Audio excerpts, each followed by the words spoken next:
ஆவாரம்பூ இதுக்கு பேர். இதுதான் நம்ம ஆவாரம்பூன்னு சொல்லுவோம். இந்த பூவை வந்து சுகர் இருக்கிறவங்க இதை வந்து பவுட்ரு பண்ணி கஷாயம் மாதிரி டீ மாதிரி போட்டு சாப்பிட்லாம் காலைல வெறும் வயிற்றில். இந்த பூவையே வந்து நம்ம இப்போ வேக வச்சு கூட தண்ணி வடிகட்டி குடிக்கலாம். சுகர் இருக்கிறவங்க, வயிற்றுப்புண் இருக்கிறவங்க அவங்க எல்லாமே சாப்பிட்லாம். ரொம்ப நல்லது உடம்புக்கு.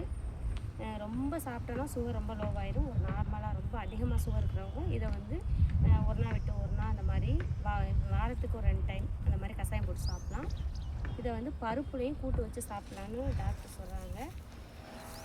இது ரொம்பவே நல்லது.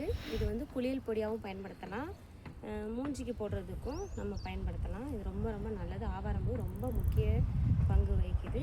இதை பார்த்தீங்கன்னா கண்டிப்பாக எல்லாருமே எடுத்து நீங்கள் யூஸ் பண்ணி பாருங்கள் எப்படி இருக்குன்னு. நான் கண்டிப்பாக இந்த பூவை வந்து இப்போ பறிச்சுட்டு போய் நான் வந்து குளியல் பொடி தான் செய்ய போகிறேன்.